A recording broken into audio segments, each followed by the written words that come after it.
Story time audio ബുക്സിലേക്ക് എല്ലാവർക്കും സ്വാഗതം. CB Nirmala എഴുതിയ മറുതീരം തേടി. സൗദാമിനി അമ്മയുടെ അഭാവത്തിൽ വീട്ടിലെ ചുമതലകൾ നയോമിക്ക് ഏറ്റെടുക്കേണ്ടി വന്നു.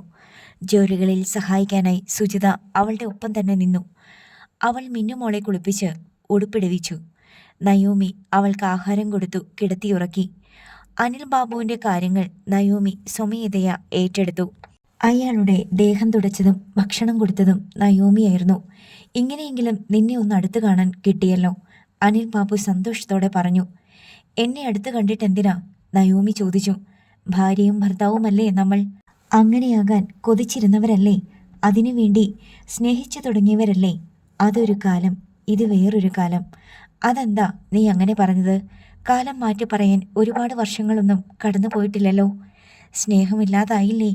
നദിയിലെ വെള്ളം വറ്റിപ്പോയാൽ അതിനെ പിന്നെ നദി എന്ന് വിളിക്കാൻ പറ്റുമോ? നദി ഒഴുകിക്കൊണ്ടിരുന്ന സ്ഥലം അത്ര തന്നെ. സ്നേഹം എങ്ങനെ ഇല്ലാതായി? ആർക്കില്ലാതായി? അനിൽ ബാബു അവളെ സൂക്ഷിച്ചു നോക്കിക്കൊണ്ട് ചോദിച്ചു. എനിക്ക് സ്നേഹം വറ്റിക്കഴിഞ്ഞപ്പോൾ ഞാൻ ഇട്ടിട്ട് പോയി. തിരിച്ചു വന്നത് വീട് എൻ്റെ സ്വന്തമാക്കാലോ എന്ന് വിചാരിച്ചാണ്. അതിനുശേഷം ചിലർ എന്നെ തട്ടിക്കൊണ്ടുപോയി. 2 ആഴ്ചയിലധികം ഏതാണ്ട് 100-ലേറെ പേർ എന്നെ പീഡിപ്പിച്ചു. എന്ത് സ്നേഹം! ആ സ്നേഹത്തിന് എന്തർത്ഥം? ഒരാളിൻ്റെ ശരീരത്തെ മാത്രമാണോ നമ്മൾ സ്നേഹിക്കുന്നേ? ശരീരം കൊണ്ട് മാത്രമാണോ നമ്മൾ സ്നേഹിക്കുന്നേ? മനസ്സാണ് വലുത്. അവിടെയാണ് സ്നേഹം ഉണ്ടാകുന്നതും മറ്റൊരാളിൻ്റെ മനസ്സിലേക്ക് ഒഴുകുന്നതും. തട്ടിക്കൊണ്ടു പോയതൊന്നും നിന്റെ കുറ്റമല്ലല്ലോ. പക്ഷേ അതിനു മുമ്പേ നിങ്ങളെ ഞാൻ വെറുക്കുന്നുണ്ടായിരുന്നു. വേറെയും പുരുഷന്മാരോടൊപ്പം ഞാൻ കിടക്ക പങ്കിട്ടിട്ടുണ്ട്. നയോമിയുടെ തുറന്നടിച്ചുള്ള പറച്ചിൽ അനിൽ ബാബുവിന് ഞെട്ടലുളവാക്കി. നീ ഇങ്ങനെ ക്രൂരമായിട്ട് സംസാരിക്കരുത്. ഞാൻ നിന്റെ ഭർത്താവാണ്. എനിക്കതേപ്പറ്റിയൊന്നും ഓർമ്മയില്ല. ഞാൻ നിങ്ങളെ ശരിക്കും വെറുത്തിരുന്നോന്ന് എനിക്കറിയില്ല. ഞാൻ മറ്റാരെങ്കിലും കിടക്കയിൽ സ്വീകരിച്ചിട്ടുണ്ടോ എന്നും ഓർമ്മയില്ല. മറ്റുള്ളവർ പറഞ്ഞു തരുന്ന അറിവുകളാ ഇതെല്ലാം. ചിലപ്പോൾ ഇതൊന്നും സത്യമല്ലായിരിക്കും. ഞാൻ നല്ല സ്നേഹമുള്ളവളായിരുന്നിരിക്കും, വളരെ വിശ്വസ്തയായിരിക്കും. മറ്റുള്ളവർ എന്നെപ്പറ്റി അപവാദം പറഞ്ഞതായിരിക്കും അല്ലേ? അനിൽ ബാബുവിന് അതും അംഗീകരിക്കാൻ കഴിയുന്നില്ലായിരുന്നു. നയോമിക്ക് മുൻപ് തൻ്റെ കുടുംബത്തോടും തന്നോടും സ്നേഹമില്ലായിരുന്നു എന്നത് സത്യമാണ്. കഴിഞ്ഞതെല്ലാം നമുക്ക് മറക്കാം. നീ മറന്നു കഴിഞ്ഞു, ഞാനും മറക്കാം.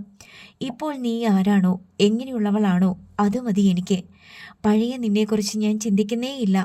നമുക്ക് രണ്ടുപേർക്കും ഫ്രഷായിട്ട് തുടങ്ങാം ജീവിതം. പക്ഷേ എനിക്ക് സ്നേഹിക്കാൻ പറ്റുന്നില്ലല്ലോ. എഴുതിയതെല്ലാം തുടച്ചു കളഞ്ഞ ഒരു ബ്ലാക്ക് ബോർഡാണ് എൻ്റെ മനസ്സ്. അതിലേക്ക് നിങ്ങളെ വരച്ചു വെക്കണമെങ്കിൽ എനിക്ക് സ്നേഹം തോന്നണ്ടേ?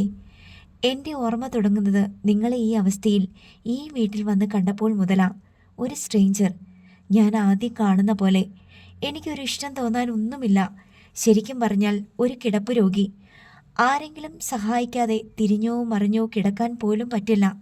ശരീരം മെലിഞ്ഞു, കൈകാലുകൾ ശോഷിച്ചു, തലമുടിയും താടിയും വളർന്നു, കണ്ണും കവിളും കൊഴിഞ്ഞു. എന്നെപ്പോലൊരു പെണ്ണിനെ ആകർഷിക്കാൻ എന്താ ഉള്ളത്? ഈ കിടപ്പീന്ന് എണീക്കുമോ എന്നുപോലും അറിയില്ല. എണീക്കും. വേണ്ട ചികിത്സ കിട്ടിയാ ഞാൻ എണീക്കും. അതിനും ഞാൻ തന്നെ വേണമല്ലോ. നമ്മൾ സ്നേഹിച്ചിരുന്നു, ഞാൻ നിങ്ങളുടെ ഭാര്യയായിരുന്നു എന്നൊക്കെ ആരെങ്കിലും പറഞ്ഞതുകൊണ്ട് മാത്രം ഒരു പെണ്ണിന് ഇങ്ങനെ എണീക്കാൻ വയ്യാതെ കിടക്കുന്ന ഒരാളെ സ്നേഹിക്കാൻ പറ്റുമോ? സ്മരണ വേണ്ടേ? അവൾ പറയുന്നതിൻ്റെ ആഴം അനിൽ ബാബുവിന് മനസ്സിലായി വരുന്നതേ ഉള്ളൂ. പിന്നെ നീ എന്തുകൊണ്ടാ ഞങ്ങൾക്ക് വേണ്ടി ഇപ്പോൾ കഷ്ടപ്പെടുന്നേ? എന്നെ ചികിത്സിക്കുന്നതും ഈ വീട്ടിലെ ചെലവുകൾ നടത്തുന്നതും എൻ്റെ അനുജനെയും അനുജത്തെയും പഠിപ്പിക്കുന്നതും എന്ത് ബാധ്യതയുടെ പേരിലാ? ഞങ്ങൾ നിന്റെ ആരെങ്കിലും ആണെന്ന ഓർമ്മയില്ലാത്ത സ്ഥിതിക്ക് നീ പ്രസവിച്ച മകൾ പോലും നിന്റെ കാഴ്ചപ്പാടിൽ നിന്റെ ആരാ? എല്ലാവരും എന്നോട് പറയുകയാ, മിന്നുമോൾ എൻ്റെ മോളാണെന്ന്, നിങ്ങൾ എൻ്റെ ഭർത്താവാണെന്ന്, ഇവിടുത്തെ കുടുംബാംഗമാണ് ഞാനും എന്ന്. അല്ലെന്ന് പറയാൻ എൻ്റെ കയ്യിൽ തെളിവൊന്നുമില്ല. നമ്മുടെ അയൽപ്പക്കത്ത് താമസിക്കുന്ന ശിവാനന്ദൻ ചേട്ടൻ്റെ വീട്ടിലോട്ട് എന്നെ ഒരു ദിവസം കൊണ്ടുപോയിട്ട്, ദാ ശിവാനന്ദൻ നിന്റെ ഭർത്താവാണ്, ഇയാളുടെ 3 കുട്ടികളെ പ്രസവിച്ചത് നീയാണ്, ശിവാനന്ദൻ ചേട്ടനെ നീ പണ്ട് പ്രേമിച്ചിരുന്നു എന്നൊക്കെ പറഞ്ഞാൽ ഞാൻ എന്തു ചെയ്യും? വിശ്വസിക്കണോ വേണ്ടയോ എന്നറിയാതെ അന്തം വിട്ടു നിൽക്കും. അത് തന്നെയാ ഇവിടെയും എൻ്റെ അവസ്ഥ. ഞാൻ ചോദിച്ചതിന് ഉത്തരം പറഞ്ഞില്ല. നീ എന്തുകൊണ്ടാണ് ഈ കുടുംബത്തെ ഏറ്റെടുത്ത് സംരക്ഷിക്കുന്നത്? ഒരു കടമയുമില്ലാതെ ആരെങ്കിലും ചെയ്യുമോ? എന്നെ നിങ്ങളെല്ലാവരും കൂടി ഈ വീട്ടിലേക്ക് കൂട്ടിക്കൊണ്ടുവന്നു. എന്നെ സംബന്ധിച്ചിടത്തോളം ഞാൻ നിങ്ങളെയെല്ലാം ആദ്യമായിട്ടാണ് കാണുന്നത്. ഒരമ്മ, ഒരു മുത്തശ്ശി, ഒരമ്മാവൻ, ഒരു ഭർത്താവ്, ഒരു മകൾ, മുത്തച്ഛൻ, ഭർത്താവിൻ്റെ സഹോദരങ്ങൾ, ഇങ്ങനെ സ്വയം പരിചയപ്പെടുത്തിക്കൊണ്ട് കുറേ പേർ. ഞാൻ നോക്കിയപ്പോൾ ഈ കുടുംബം മുങ്ങിക്കൊണ്ടിരിക്കുക. രക്ഷിക്കാൻ ആരുമില്ല. ഞാനെന്തായാലും ഇവിടെ നിന്നാണ് ഭക്ഷണം കഴിക്കുന്നത്. വേറെ ആരെങ്കിലും അവകാശം പറഞ്ഞു വരുന്നതുവരെ ഞാൻ ഈ വീട്ടിൽ തന്നെ ജീവിക്കേണ്ടി വരും. എനിക്ക് ജോലി ചെയ്യാൻ ആരോഗ്യമുണ്ട്. നിങ്ങളാരും എൻ്റെ ശത്രുക്കളല്ല. ശരി, വെറുതെ ഇരിക്കാതെ നിങ്ങൾക്ക് വേണ്ടി എന്തെങ്കിലും ചെയ്തേക്കാം എന്ന് തീരുമാനിച്ചു. അതെനിക്ക് ആരോടെങ്കിലുമുള്ള സ്നേഹത്തിൻ്റെ പേരിലോ കടപ്പാടിൻ്റെ പേരിലോ അല്ല. നീ എന്നും ഇങ്ങനെ തന്നെയായിരിക്കുമോ ഞങ്ങളെ കരുതുന്നത്? അനിൽ ബാബു നിരാശയോടെ ചോദിച്ചു. അല്ലെങ്കിൽ എനിക്ക് ഓർമ്മ തിരിച്ചു കിട്ടണം. ഓർമ്മ തിരിച്ചു കിട്ടിയാൽ നീ ഞങ്ങളെ വെറുക്കും, ഞങ്ങളെ ഉപേക്ഷിച്ചു പോകും. ഇവിടെയുള്ള ആരോട് നിനക്ക് തരുമ്പ് പോലും നന്ദിയോ സ്നേഹമോ ഉണ്ടാവില്ല. നീ അങ്ങനെയായിരുന്നു. അപ്പോൾ ഏതാ നല്ലത്, ഓർമ്മ തിരിച്ചു കിട്ടുന്നതോ കിട്ടാതിരിക്കുന്നതോ? നയോമിയുടെ ചോദ്യം അനിൽ ബാബുവിനെ കുഴക്കി. ഓർമ്മയുണ്ടായിരുന്ന നയോമിക്ക് ഗൗതം എന്നൊരു ചെറുപ്പക്കാരനുമായി പ്രേമമുണ്ടായിരുന്നു എന്ന് പറയുന്നു. വേറെ ആരൊക്കെയോ ആയി അവഹിത ബന്ധങ്ങൾ ഉണ്ടായിരുന്നു എന്ന മട്ടിൽ വേറെ ചിലർ സംസാരിക്കുന്നു. നയോമി വിശദീകരിച്ചു. ഓർമ്മ തിരിച്ചു കിട്ടിയാൽ അതെല്ലാം എൻ്റെ ഓർമ്മയിലേക്ക് വരും. ആ ബന്ധങ്ങളിലേക്ക് തന്നെ തിരിച്ചു പോകേണ്ടിയും വന്നേക്കാം. ഓർമ്മ തിരിച്ചു കിട്ടിയാലും സ്വന്തം തെറ്റുകൾ തിരിച്ചറിഞ്ഞ് അതിൽ നിന്ന് പിന്തിരികയല്ലേ വേണ്ടത്? പഴയ നയോമിക്ക് അതൊന്നും തെറ്റല്ലല്ലോ. അതെല്ലാം അവളുടെ ശരികളായിരുന്നത് കൊണ്ടല്ലേ അവൾ ആ വഴിയിൽ കൂടിയെല്ലാം പോയത്. ഓർമ്മ വരുമ്പോൾ ആ വഴികളിൽ നിൽക്കുന്നവരെ അവൾ തിരിച്ചറിയും. അവൾക്ക് അവരുടെ അടുത്തേക്ക് തന്നെ പോകുന്നതായിരിക്കും ഏറ്റവും വലിയ സന്തോഷം. എന്നാലും ഞങ്ങൾ ഇപ്പുറത്ത് നിൽപ്പുണ്ടെന്ന ഓർമ്മയുണ്ടാവില്ലേ? അത് മുമ്പും ഉണ്ടായിരുന്നല്ലോ. എന്നിട്ടും ഞാൻ നിങ്ങളെ അവഗണിക്കുകയല്ലേ ചെയ്തത്? അത് തെറ്റായിരുന്നെന്ന് ഇപ്പോൾ ബോധ്യായില്ലേ നയോമിക്ക്? ഈ നയോമിക്കാണ് ബോധ്യായത്. ഈ നയോമി ഒരു ക്ലീൻ സ്ലേറ്റ് ആയിട്ടാണ് നിങ്ങളുടെ മുന്നിൽ വന്ന് നിന്നത്. അതിൽ നിങ്ങൾ എഴുതി വെച്ചത് മാത്രമേ ഉള്ളൂ. ഓർമ്മ തിരിച്ചു കിട്ടുമ്പോൾ അതെല്ലാം മാഞ്ഞു പോകും. പിന്നെ പഴയ ഓർമ്മകളെ ഉണ്ടാവൂ. രണ്ടും കൂട്ടിക്കുഴയ്ക്കാൻ അത് അരിപ്പൊടിയും മൈദയും അല്ലല്ലോ. അനിൽ ബാബു അവളുടെ മുഖത്തേക്ക് തന്നെ നോക്കിക്കൊണ്ട് കിടന്നു. അയാളുടെ മനസ്സിൽ അമ്പരപ്പും നിരാശയും അത്ഭുതവും എല്ലാം കൂടിക്കൊഴിഞ്ഞു. പഴയ നയോമിക്ക് അഹങ്കാരമായിരുന്നു മുഖമുദ്ര. ചിന്താശേഷിയോ ഉൾക്കാഴ്ചയോ സഹജ അവബോധമോ അലിവുള്ള മനസാക്ഷിയോ അവൾക്കുണ്ടായിരുന്നില്ല. ഇവൾക്ക് അതെല്ലാം ഉണ്ട്. കാര്യങ്ങളെ യുക്തിഭദ്രമായിട്ടാണ് കാണുന്നതും വിലയിരുത്തുന്നതും. ഒരു പ്രശ്നത്തിൻ്റെ എല്ലാ വശങ്ങളും ഇവൾ കാണുന്നുണ്ട്. പക്ഷേ ഇവൾക്ക് ആരുമായും മാനസിക ബന്ധങ്ങളില്ല. ഈ അടുത്ത കാലത്ത് പരിചയപ്പെട്ട ചിലരോട് തോന്നുന്ന സൗഹൃദവും സഹായ മനസ്ഥിതിയും മാത്രമേ ഉള്ളൂ. ഇങ്ങനെയുള്ള ഒരുവളെ വേണ്ടെന്ന് പറഞ്ഞ് തള്ളിക്കളയാൻ ഇവൾ അന്യയല്ല താനും. എന്തായാലും ഞങ്ങൾക്ക് നിന്നെ ഉപേക്ഷിക്കാൻ പറ്റില്ല. എന്താണെന്ന് വെച്ചാൽ ഞങ്ങൾ ഓർമ്മ നഷ്ടപ്പെട്ടവരല്ലല്ലോ. ഞങ്ങൾക്ക് നീ വീട്ടിലെ അംഗമാണ്, എൻ്റെ ഭാര്യയാണ്, എൻ്റെ മകളുടെ അമ്മയാണ്. ആയിക്കോട്ടെ, എന്നെക്കൊണ്ട് കഴിയുന്നിടത്തോളം ഞാൻ അങ്ങനെയൊക്കെ ആകാൻ ശ്രമിക്കാം. നിങ്ങൾക്ക് വേണ്ടി ജീവിക്കാം. നിങ്ങളെ എല്ലാവരെയും സ്നേഹിക്കാൻ ഒരു മനസ്സുണ്ടായ അതും ചെയ്യാം. അനിൽ ബാബു വെറുതെ തലയാട്ടി. ഞാൻ പോയിക്കോട്ടെ. നാളെ രാവിലെ ഷൂട്ടിങ്ങിന് പോകേണ്ടതാ. ഹോസ്പിറ്റലിലും പോകണം. മുത്തച്ഛന് എൻഡോസ്കോപ്പി ചെയ്യണം എന്ന് ഡോക്ടർ പറഞ്ഞു. എക്സ്റേയും സ്കാനിങ് റിപ്പോർട്ടും ഒക്കെ നോക്കിയിട്ട് ഗ്യാസ്ട്രോയുടെ സ്പെഷ്യലിസ്റ്റ് ഡോക്ടർ പറഞ്ഞത് കുടലൊക്കെ അൾസർ ബാധിച്ച് നാശമായിട്ടുണ്ടെന്നാ. മിക്കവാറും ഓപ്പറേഷൻ വേണ്ടിവരും. എന്ന് വെച്ചാൽ ദ്രവിച്ചു പോയ കുടൽ ഭാഗം മുറിച്ചു കളഞ്ഞ് ട്യൂബ് ഇടേണ്ടി വരും. അതിന് പൈസ കുറേ ചിലവാകില്ലേ? അനിൽ ബാബു അമ്പരപ്പോടെ ചോദിച്ചു. വേണ്ടിവരും. മെഡിക്കൽ കോളേജ് ഹോസ്പിറ്റലിലേക്ക് മാറ്റിയാലോ? എൻഡോസ്കോപ്പി കഴിയട്ടെ. അനിൽ ബാബു വിസ്മയത്തോടെ നയോമിയെ നോക്കി. ഉവ്, അവൾ ആ ചികിത്സാ ചിലവ് എത്രയായാലും ഏറ്റെടുക്കാൻ തയ്യാറാണ്. അനിഷ്ടമോ സ്വാർത്ഥതയോ ഒന്നുമില്ല. ഈ നയോമിയെ എങ്ങനെ സ്നേഹിക്കാതിരിക്കും? എങ്ങനെ വിട്ടുകളയും? പോട്ടെ, ഗുഡ് നൈറ്റ്. അവൾ എഴുന്നേറ്റ് മുറി വിട്ടുപോയി. പിറ്റേന്ന് രാവിലെ നയോമി ഉദയഭാനുവിനെ വിളിച്ചുണർത്തി കാറിൽ ഹോസ്പിറ്റലിലേക്ക് പോയി. രാമചന്ദ്രൻ നായരുടെ വിവരങ്ങൾ തിരക്കി. സൗദാമിനി അമ്മയ്ക്ക് ക്യാൻറ്റീനിൽ നിന്ന് ചായയും ബ്രേക്ക്ഫാസ്റ്റും വാങ്ങിക്കൊടുത്തു. ഷൂട്ടിംഗ് ലൊക്കേഷനിൽ നിന്ന് ഹോസ്പിറ്റലിലേക്ക് കാർ വിളിച്ചു വരുത്തി അതിൽ കയറി ലൊക്കേഷനിലേക്ക് പോയി. ഉച്ചയ്ക്ക് ഒരിടവേള കിട്ടിയപ്പോൾ അവൾ വീണ്ടും ഹോസ്പിറ്റലിലെത്തി. അവിടെ അഷ്ടമൂർത്തി കാത്തിരിപ്പുണ്ടായിരുന്നു. ഈ ബാധ ഒഴിഞ്ഞു പോവില്ല അല്ലേ? നയോമി ചെറുചിരിയോടെ ചോദിച്ചു. അങ്ങനെ പോകാൻ പറ്റില്ല. എന്താ ഹോസ്പിറ്റലിൽ വന്നത്? ലൊക്കേഷനിലല്ലേ വരാറ്? ഞാൻ നിന്നെ ഹെൽപ്പ് ചെയ്യാൻ വന്നതാ മോളെ. നീ സമാധാനമായിട്ട് പോയിക്കോ. ഷൂട്ടിംഗ് നടക്കട്ടെ. ആ ജോലി തീർത്തു കൊടുക്കണ്ടേ? ഇവിടുത്തെ കാര്യങ്ങൾ ഇന്നൊരു ദിവസം ഞാൻ നോക്കിക്കോളാം. ഇവിടുത്തെ കാര്യങ്ങൾ നോക്കാൻ ഡോക്ടേഴ്സും നേഴ്സുമാരും ഉണ്ടല്ലോ. പോരാത്തതിന് ബൈസ്റ്റാൻഡറായിട്ട് അമ്മയുണ്ട്. അങ്ങനെയല്ല, നിന്റെ ഭാഗത്ത് നിന്നോണ്ട് ചെയ്യാനുള്ളതൊക്കെ ഞാൻ ചെയ്തോളാം. നീ തിരക്ക് പിടിച്ച് ഓടി വരണ്ട. ഇവിടെ കൂടെ കൂടെ ഓരോരോ ടെസ്റ്റുകൾ, സ്കാനിങ്, അതിൻ്റെയൊക്കെ ബില്ലുകൾ. കുറച്ച് തലവേദനയാണ്, ഞാൻ നോക്കിക്കോളാം. സംഗതി ശരിയായിരുന്നു. സൗദാമിനി അമ്മയ്ക്ക് എല്ലായിടത്തേക്കും ഓടിയെത്താൻ പറ്റുന്നില്ല. ചിലപ്പോൾ ലാബിലേക്ക് പോകണം, അവിടുത്തെ ക്യാഷ് കൗണ്ടറിൽ പണം അടയ്ക്കണം. മറ്റു ചിലപ്പോൾ ഫാർമസിയിലേക്ക് പോകണം, സ്കാനിംഗ് സെൻറ്ററുകളിലേക്ക് പോകണം. ഉദയഭാനുവിനെ സഹായത്തിന് നിർത്താമെന്ന് വെച്ചാൽ വേണ്ടത്ര ഉത്തരവാദിത്വത്തോടെ ചെയ്യുമെന്ന് വിശ്വസിക്കാൻ വയ്യ. നയോമി ഷൂട്ടിംഗ് ലൊക്കേഷനിലേക്ക് തിരിച്ചുപോയി. രാത്രി 10 മണിവരെ ഷൂട്ടിംഗ് നീണ്ടു. നയോമി സൗദാമിനി അമ്മയെ വിളിച്ച് ഹോസ്പിറ്റലിലെ കാര്യങ്ങൾ തിരക്കി.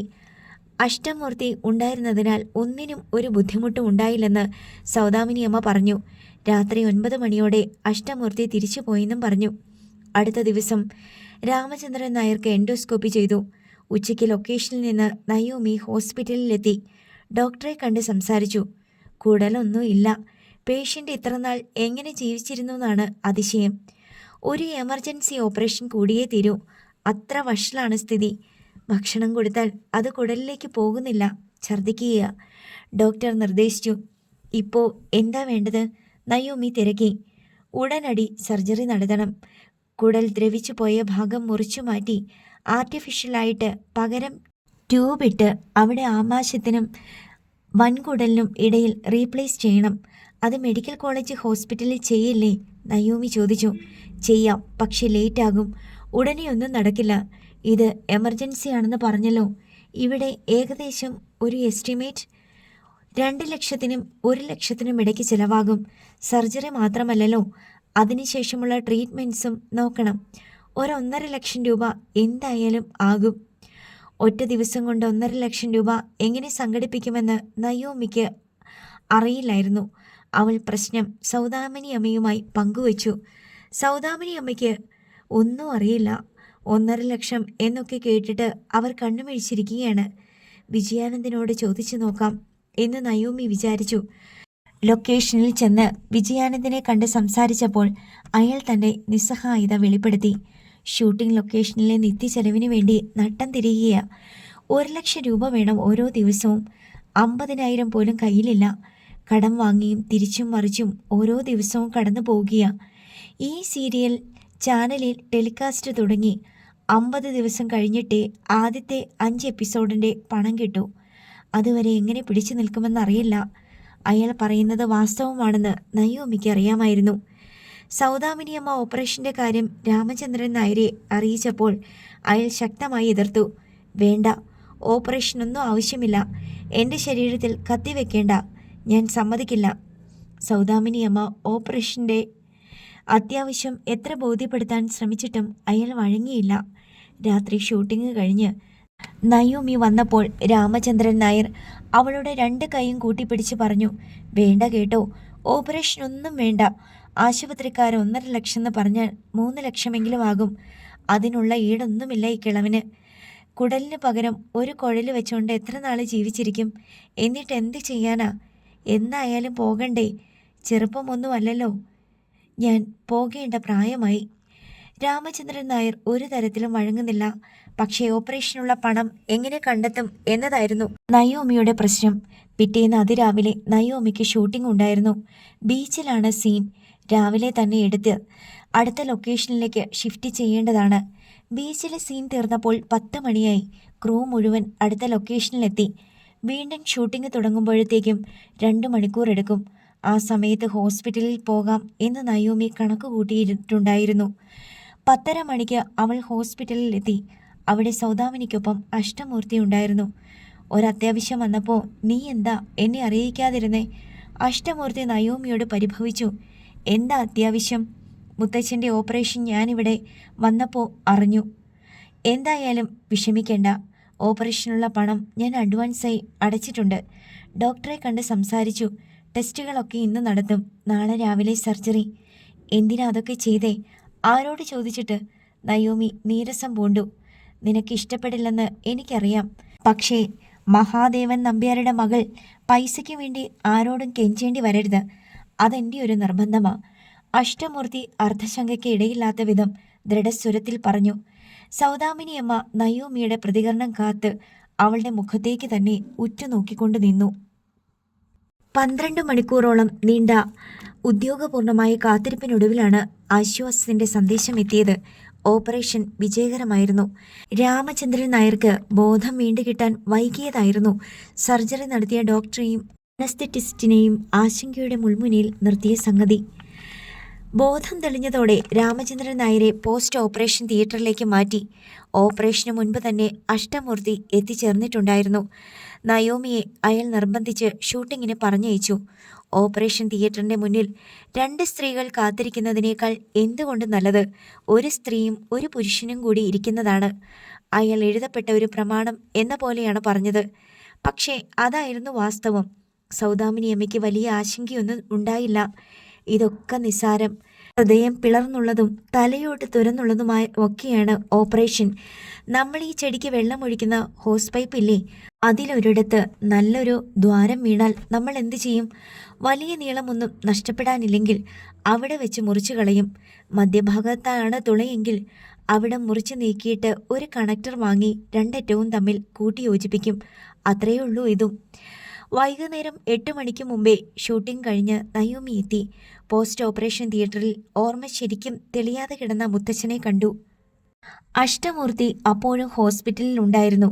ഇനി അമ്മ വീട്ടിൽ പോയിക്കോ, രാത്രി ഞാനിവിടെ നിൽക്കാം, നയോമി പറഞ്ഞു. ആരും നിൽക്കണ്ട, ICUവിലാണ് പേഷ്യൻ്റ്. POTയിൽ ബൈസ്റ്റാൻഡറുടെ ആവശ്യമില്ല, നേഴ്സുമാർ നോക്കിക്കൊള്ളും, അഷ്ടമൂർത്തി പറഞ്ഞു. അയാൾ സൗദാമിനിയമ്മയെ തൻ്റെ കാറിൽ കയറ്റി വീട്ടിലെത്തിച്ചു. നയോമി 11 മണിവരെ ഹോസ്പിറ്റലിൽ തങ്ങാമെന്ന് തീരുമാനിച്ചിട്ടുണ്ടായിരുന്നു. വീട്ടിലേക്ക് അമ്മയോടൊപ്പം പോകാൻ അഷ്ടമൂർത്തി നിർബന്ധിച്ചപ്പോൾ അവൾ പറഞ്ഞു, നാളെ എനിക്ക് ഷൂട്ടില്ല, ഇഷ്ടം പോലെ കിടന്നുറങ്ങാം, അതുകൊണ്ട് ഇന്ന് കുറേ ലേറ്റായാലും കുഴപ്പമില്ല. ഒടുവിൽ അഷ്ടമൂർത്തി സൗദാമിനിയമ്മയെ വീട്ടിൽ വിട്ടിട്ട് തിരികെ വന്നു. നമുക്ക് ഭക്ഷണം കഴിക്കണ്ടേ? നയോമിയോട് അഷ്ടമൂർത്തി ചോദിച്ചു. ഞാൻ വീട്ടിൽ ചെന്നിട്ട് കഴിച്ചോളാം, അപ്പോഴേക്കും വൈകിപ്പോവും. രാത്രി ആഹാരം ലേറ്റായിട്ട് കഴിക്കരുത്, പ്രത്യേകിച്ച് നയോമിയെ പോലെ സുന്ദരികളായ പെൺകുട്ടികൾ. സൗന്ദര്യം ഉപജീവനമാക്കുന്നവർ. സൗന്ദര്യമാണോ ഉപജീവനമാർഗം? അഭിനയശേഷിയല്ലേ? രണ്ടും വേണം. പ്രത്യേകിച്ചും സ്ത്രീകൾക്ക്.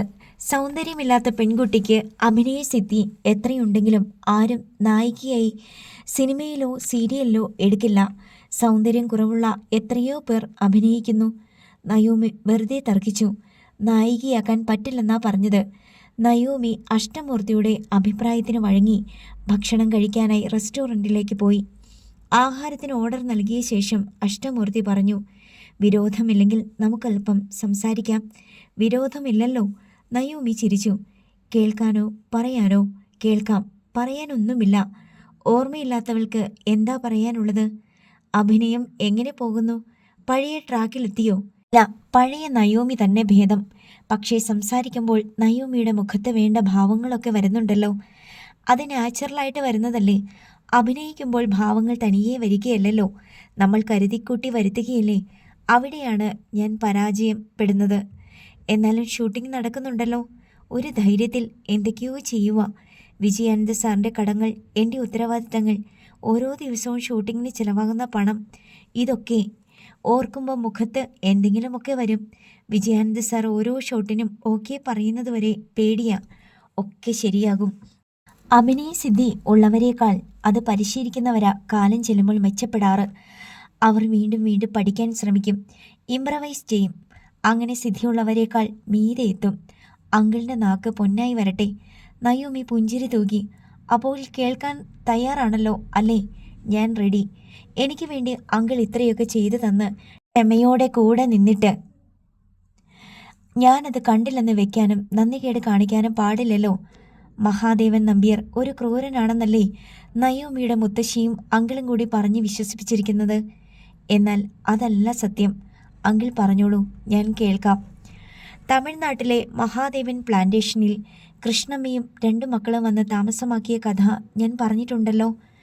അവരുമായി യാതൊരു ബന്ധമോ കടപ്പാടോ ഇല്ലാഞ്ഞിട്ടും മഹാദേവൻ നമ്പ്യാർ അവരോട് കാണിച്ച കാരുണ്യമായിരുന്നു അത്. ഓക്കെ, അതെനിക്ക് മനസ്സിലായി. ഫാം ഹൗസിൽ താമസം തുടങ്ങി കുറച്ചു നാൾ കഴിഞ്ഞപ്പോൾ കൃഷ്ണമ്മയ്ക്കൊരു മോഹം. ആ ഫാം ഹൗസിൻ്റെയും 200 ഏക്കറോളം വരുന്ന തോട്ടത്തിൻ്റെയും ഉടമയാകാൻ സാധിച്ചിരുന്നെങ്കിൽ എന്ന്.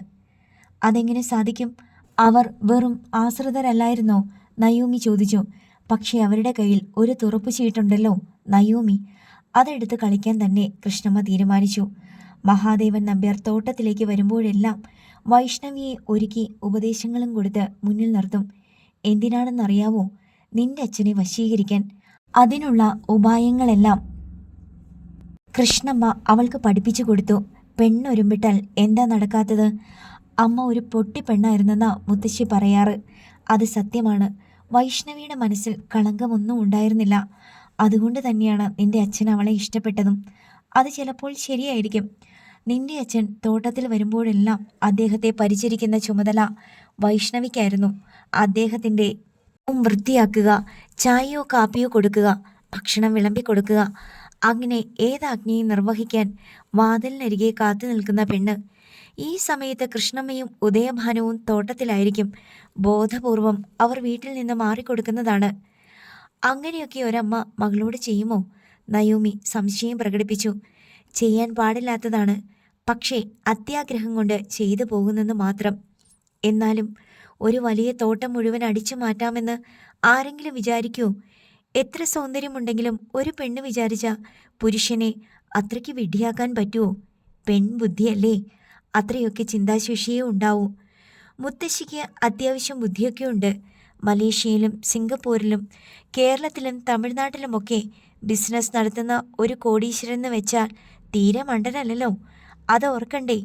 അങ്ങനെയുള്ള ആൾ എന്തുമാത്രം സുന്ദരികളെ എവിടെയെല്ലാം കണ്ടിട്ടുണ്ടാവും. എന്നിട്ട് നാട്ടിൻ പുറത്തെ ഒരു പാവപ്പെട്ട സുന്ദരിയെ കാണിച്ച് അദ്ദേഹത്തിൻ്റെ സ്വത്ത് കൈവശപ്പെടുത്താമെന്ന് വിചാരിക്കുന്നത് ആനമണ്ടത്തരമല്ലേ? നയോമി അല്പം പരിഹാസത്തോടെ പറഞ്ഞു.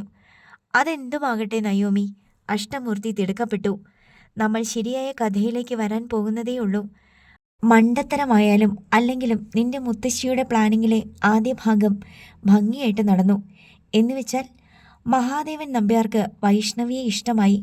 കണ്ടും കേട്ടും സംസാരിച്ചും അടുത്തിടപഴകിയും തൊട്ടും പിടിച്ചും കുസൃതി കാണിച്ചും അവർ തമ്മിൽ അടുത്തു. മഹാദേവൻ നമ്പ്യാർ വൈഷ്ണവിക്ക് ദൈവമായി. നമ്പ്യാർക്ക് അവളൊരു ദേവതയുമായി. ചരിത്രം ആവർത്തിക്കാനുള്ളതാണല്ലോ. അതെന്താ അങ്കിളെ? വൈഷ്ണവി പ്രഗ്നൻ്റായി. പിന്നെ അതേപ്പറ്റി ചർച്ചയായി, കൂടിയ ആലോചനയായി. പക്ഷേ ആ നേരത്തെ മഹാദേവൻ നമ്പ്യാർ മലേഷ്യയിലാണ്.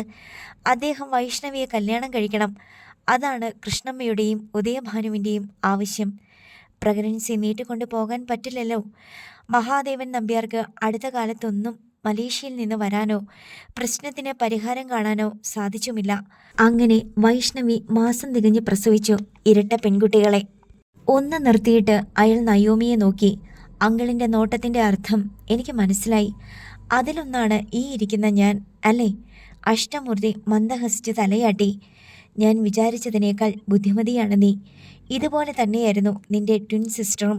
വെറുതെ കഴമ്പില്ലാതെ വാരി വലിച്ച് സംസാരിക്കുകയില്ല. ചിന്തയുള്ള സംസാരം, ബുദ്ധിയുള്ള വാക്കുകൾ. അങ്കിൾ ബാക്കി കഥ പറ. ഇതിനിടയിൽ സപ്ലയർ ഭക്ഷണം എത്തിച്ചു. അവർ അത് കഴിച്ചു തുടങ്ങി. അടുത്ത തവണ മഹാദേവൻ നമ്പ്യാർ ചെങ്കോട്ടയിലെ മഹാദേവൻ പ്ലാന്റേഷനിൽ എത്തിയപ്പോൾ കൃഷ്ണമ്മയും ഉദയഭാനുവും കൂടി അദ്ദേഹത്തിൻ്റെ കാൽക്കൽ വീണു കരഞ്ഞു. മകളുടെ ഭാവി പോയി. പുരുഷൻ താലി കെട്ടാതെ അവൾ പ്രസവിച്ചു. കുടുംബത്തിനാകെ അപമാനമായി. അതുകൊണ്ട് മുതലാളി എത്രയും വേഗം ഇതിനൊരു പരിഹാരം കാണണം. അത് ന്യായമായ ആവശ്യമാണല്ലോ. വേണ്ടത് ചെയ്യാമെന്ന് മഹാദേവൻ നമ്പ്യാർ വാക്കുകൊടുത്തു. ആരെയും ഉപേക്ഷിക്കാനോ ചതിക്കാനോ മനസ്സ് വരുന്ന ആളല്ല അദ്ദേഹം. എന്തായാലും പ്രസവിച്ചല്ലോ, നല്ല സുന്ദരി കുട്ടികൾ. അവരെ വളർത്തിയേ പറ്റൂ. അദ്ദേഹം അവരെ സ്വന്തം മക്കളായി തന്നെയാണ് കരുതിയതും കൂടെ താമസിപ്പിച്ചതും. വൈഷ്ണവി ഫാം ഹൗസിൽ അദ്ദേഹത്തിൻ്റെ ഭാര്യ തന്നെയായിരുന്നു എല്ലാ അർത്ഥത്തിലും. രാജകീയമായ ജീവിതം, കാർ, വിലപിടിച്ച വസ്ത്രങ്ങൾ, ആഭരണങ്ങൾ, സുഖസമൃദ്ധി. പിന്നെന്തുകൊണ്ടാണ് ഉപേക്ഷിച്ചത്? നയോമി ചോദിച്ചു. ആരുപേക്ഷിച്ചു? വൈഷ്ണവിയെ നിയമപരമായി വിവാഹം കഴിക്കണമെന്ന് കൃഷ്ണമ്മ ആവശ്യപ്പെട്ടപ്പോൾ അദ്ദേഹം പറഞ്ഞു, അത് സാധ്യമല്ല. കാരണം നിയമപരമായി ഒരു തവണ വിവാഹം കഴിച്ചയാളാണ്. ഭാര്യ കോലാലംപൂരിലെ വീട്ടിൽ താമസിക്കുന്നുണ്ട്. ഒരു മകനുണ്ട്. അതൊരു വലിയ ചതിയായിപ്പോയില്ലേ? നയോമി ചോദിച്ചു. ചതിയാണെന്ന് പറയാൻ നമ്പ്യാരും വൈഷ്ണവിയും തമ്മിൽ വാഗ്ദാനങ്ങളൊന്നും ഉണ്ടായിരുന്നില്ല. യാതൊരു ഉപാധികളുമില്ലാതെയാ അവരെ സ്നേഹിച്ചതും ഒന്നിച്ചതും, അഷ്ടമൂർത്തി ദൃഢസ്വരത്തിൽ പറഞ്ഞു. നയോമി ഭക്ഷണം കഴിക്കുന്നത് നിർത്തിയിട്ട് അഷ്ടമൂർത്തിയെ നോക്കി. മതിയോ? ഇനി എന്തെങ്കിലും വേണോ? Fresh juice, lemon soda? Ashtamoorthy ചോദിച്ചു. ഒന്നും വേണ്ട. എങ്കിൽ പോയി കൈ കഴുകാം. ഞാനും മതിയാക്കി. അഷ്ടമൂർത്തി എഴുന്നേറ്റു. രണ്ടുപേരും തിരിച്ച് ഹോസ്പിറ്റലിൽ എത്തി. നയോമിക്ക് വീട്ടിൽ പോകണ്ടേ? ഞാൻ കൊണ്ടുവിടാം. എനിക്ക് തിടുക്കമൊന്നുമില്ല. അങ്കിളിനെ ഒറ്റയ്ക്കാക്കിയിട്ട് പോകുന്നത് ശരിയല്ലല്ലോ. അത് സാരമില്ല. നിന്റെ റെപ്രസെൻറ്റേറ്റീവാണ് ഞാനിവിടെ. എൻ്റെയല്ല, മഹാദേവൻ നമ്പ്യാരുടെ പ്രതിനിധി. അദ്ദേഹമില്ലല്ലോ. ജീവിച്ചിരുന്നപ്പോഴും അദ്ദേഹം നിന്റെ ചുമതലയൊന്നും എന്നെ ഏൽപ്പിച്ചിട്ടില്ല. അദ്ദേഹത്തിൻ്റെ മനസ്സിൽ നിന്നെപ്പറ്റി എന്തെങ്കിലും ചിന്തയുണ്ടായിരുന്നോ എന്നെനിക്ക് അറിയില്ല. ഉണ്ടായിരുന്നെങ്കിൽ അദ്ദേഹം തന്നെ നിന്നെ തിരക്കി വരുമായിരുന്നല്ലോ. ചില ബന്ധങ്ങൾ ഇങ്ങനെയാണ് കണ്ണിയേറ്റു പോകുന്നത്, അല്ലേ? വൈഷ്ണവിക്കും ഇരട്ട കുട്ടികൾക്കും പിന്നീട് എന്ത് സംഭവിച്ചുവെന്ന് നീ ചോദിച്ചില്ലല്ലോ.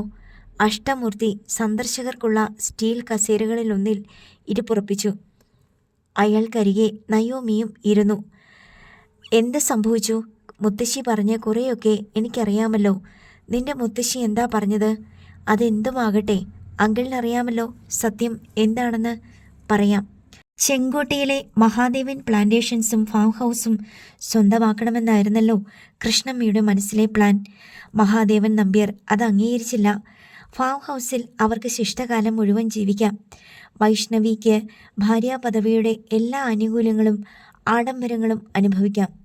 പെൺകുട്ടികൾ പ്രായപൂർത്തിയാകുന്നതുവരെ അവരെ വളർത്താനും പഠിപ്പിക്കാനുമുള്ള ഉത്തരവാദിത്തം മഹാദേവൻ നമ്പ്യാർ ഏറ്റെടുത്ത് നടത്തും. മക്കൾ അർഹിക്കുന്ന സമ്പത്ത് നൽകി അവരെ വിവാഹം കഴിപ്പിച്ചയക്കും. ഇതൊക്കെ വാക്കാൽ പറയുന്നതല്ലേ, എഗ്രിമെൻ്റ് അല്ലല്ലോ. എഗ്രിമെൻ്റ് എഴുതി ഒപ്പിട്ട് കൊടുക്കാനും നിന്റെ അച്ഛൻ തയ്യാറായിരുന്നു. അങ്കിളെ, അതിനെന്തെങ്കിലും വിലയുണ്ടോ? മക്കളെ വളർത്തും, പഠിപ്പിക്കും, കല്യാണം കഴിപ്പിക്കും. ഈ വാക്കിൻ്റെ വില എന്താ?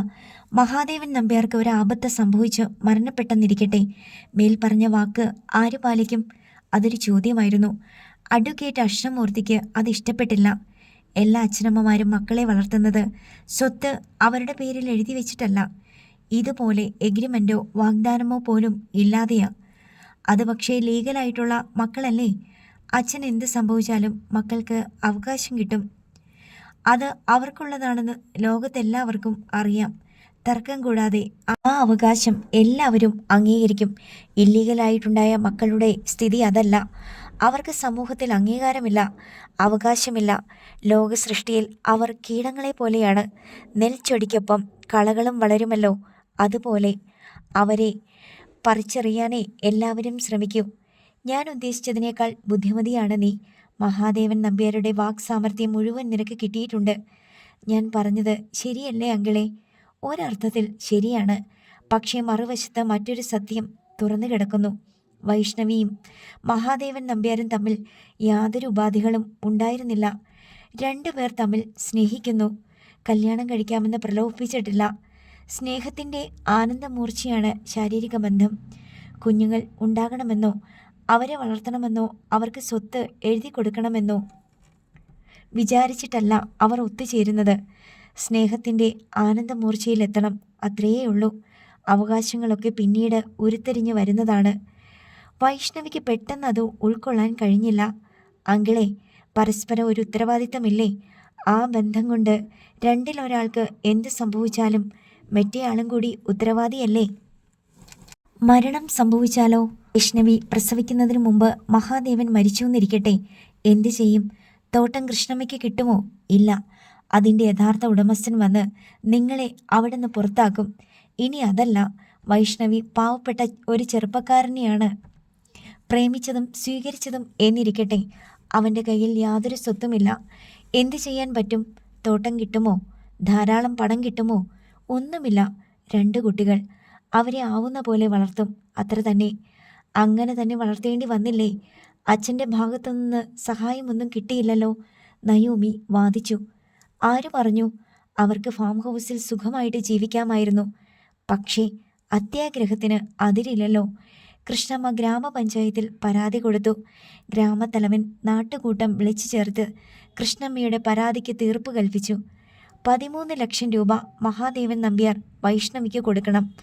ഭാര്യ ഉണ്ടായിരുന്നിട്ടും അത് മറച്ചുവെച്ച് വൈഷ്ണവിയെ കല്യാണം കഴിക്കാമെന്ന് വാക്കുകൊടുത്ത് വശംവദയാക്കി എന്നായിരുന്നു കൃഷ്ണമ്മയുടെ കുറ്റപത്രം. 5 ലക്ഷം രൂപ വീതം ഓരോ കുട്ടിക്കും നഷ്ടപരിഹാരം. വൈഷ്ണവിക്ക് 3 ലക്ഷം, ആകെ 13. ഓ, അതത്ര വലിയ തുകയാണോ? നയോമി നിസ്സാരമാക്കി. 24 വർഷം മുമ്പ്, അത് മറക്കരുത്. അന്ന് സെന്റിന് 5000 രൂപ മാത്രം വിലയുണ്ടായിരുന്ന ഭൂമിക്ക് ഇന്ന് 5 ലക്ഷം രൂപയാണ് വില. 30 വർഷം മുമ്പ് 20 ലക്ഷം കൊടുത്ത് വാങ്ങിയതാണ് മഹാദേവൻ നമ്പ്യാർ ആ തോട്ടവും ഫാം ഹൗസും. അതിൻ്റെ പകുതിയിലധികം വിലയ്ക്കുള്ള നഷ്ടപരിഹാരം. അച്ഛൻ അത്രയും കൊടുത്തില്ലല്ലോ. കൊടുത്തോ? പിന്നെ കൊടുക്കാതെ? ഗ്രാമസഭ തീരുമാനിച്ച കാര്യം നടപ്പാക്കാതെ ആ തോട്ടം നടത്തിക്കൊണ്ടു പോകാൻ പറ്റില്ല. തൊഴിലാളികളെ കിട്ടില്ല. ഗ്രാമസഭ വിലക്കിയാൽ പിന്നെ തോട്ടത്തിലേക്ക് പ്രവേശിക്കാൻ പോലും സാധ്യമല്ല. അവിടെ നിന്ന് ആട്ടിയോടിച്ചെന്ന മുത്തശ്ശി പറഞ്ഞത് പച്ചക്കള്ളം. 13 ലക്ഷം നഷ്ടപരിഹാരം കൊടുക്കാൻ 1 മാസത്തെ കാലാവധി ഉണ്ടായിരുന്നു. അതിനിടയ്ക്ക് മഹാദേവൻ നമ്പ്യാർ ഇണങ്ങിയും പിണങ്ങിയും നോക്കി, കൃഷ്ണമ്മയോടും വൈഷ്ണവിയോടും. കൃഷ്ണമ്മ വൈഷ്ണവിയെ ബ്രെയിൻ വാഷ് ചെയ്ത് അവളുടെ മുൻ നിലപാട് മാറ്റി. ഒടുവിൽ മഹാദേവൻ നമ്പ്യാർ പണം കൊടുത്തു. ഒരൊറ്റ നിബന്ധന: ഫാം ഹൗസിൽ നിന്നിറങ്ങുമ്പോൾ ഉടുതുണിയല്ലാതെ മറ്റൊന്നും എടുക്കരുത്. ലക്ഷക്കണക്കിന് രൂപ വില വരുന്ന ആഭരണങ്ങൾ വാങ്ങിക്കൊടുത്തിട്ടുണ്ടായിരുന്നു വൈഷ്ണവിക്ക് മഹാദേവൻ. അതൊരിക്കൽ കൊടുത്തതല്ലേ, തിരികെ ചോദിക്കാൻ പാടില്ലല്ലോ. അതാണോ ന്യായം? നഷ്ടപരിഹാരം നിശ്ചയിച്ചപ്പോൾ അതെല്ലാം കൃത്യമായിട്ട് പറഞ്ഞിട്ടുണ്ടായിരുന്നു. മറ്റു യാതൊരു വസ്തുവകകളിലും ബാങ്ക് ബാലൻസിലും അവകാശം ഉന്നയിക്കരുതെന്ന്. അങ്കിളെ, പെണ്ണിന് സന്തോഷത്തോടെ കൊടുത്ത ഗിഫ്റ്റ് പുരുഷൻ തിരിച്ചു വാങ്ങുന്നത് ആണത്തമില്ലായ്മയാണ്. ആ പെണ്ണ് ആ പുരുഷൻ്റെ ഭാഗത്ത് നിൽക്കുമ്പം, ശത്രുസ്ഥാനത്ത് വന്ന് കണക്ക് പറഞ്ഞ് അവകാശം വാങ്ങുമ്പോൾ അതിലൊന്നും ഒരു ന്യായവും ഇല്ല. ഒരു കോടതിയും അത് സമ്മതിച്ചു കൊടുക്കില്ല. മഹാദേവൻ നമ്പ്യാരുടെ ഫാം ഹൗസിൽ നിന്ന് എന്ത് എടുത്തോണ്ട് പോയാലും അത് മോഷണം തന്നെയാണ്. അവർ മോഷ്ടിച്ചോണ്ട് പോയോ? മോഷ്ടിച്ചോണ്ട് പോവുക മാത്രമല്ല ചെയ്തത്. ഇരട്ട കുഞ്ഞുങ്ങളിൽ ഒരെണ്ണത്തിനെ ഫാം ഹൗസിൽ ഉപേക്ഷിച്ചിട്ട് രാഖി രാമാനം നാടുവിട്ടു. മദ്രാസിൽ എന്തോ കേസിന് പോയി തിരിച്ചു വന്ന മഹാദേവൻ നമ്പ്യാരെ കാത്തിരുന്നത് ഒരു കുഞ്ഞിൻ്റെ കരച്ചിലായിരുന്നു. ഗോൾഡും വൈരവും മാത്രമല്ല, തൊഴിലാളികൾക്ക് ബോണസ് കൊടുക്കാൻ വെച്ചിരുന്ന പണവും അടിച്ചോണ്ട് പോയി. കുഞ്ഞിനെ വളർത്താൻ വേണ്ടി കണക്ക് പറഞ്ഞ് 5 ലക്ഷം രൂപ വീതം വാങ്ങിച്ചെടുത്തിട്ട് ഒരു കുഞ്ഞിനെയും ഉപേക്ഷിച്ചിട്ട്. അയ്യോ, അത് കഷ്ടമായി പോയല്ലോ. അച്ഛൻ അവരെ ഫോളോ ചെയ്ത് പോകാമായിരുന്നില്ലേ? ചെങ്കോട്ടയിൽ നിന്ന് മാത്രമല്ല, തമിഴ്നാട്ടിൽ നിന്ന് തന്നെ കടന്നു കളഞ്ഞു അവർ. മഹാദേവൻ പോലീസിൽ വിവരമറിയിച്ചു. അവർ ചില അന്വേഷണങ്ങളൊക്കെ നടത്തി. അടുത്ത ഭാഗം നാളെ.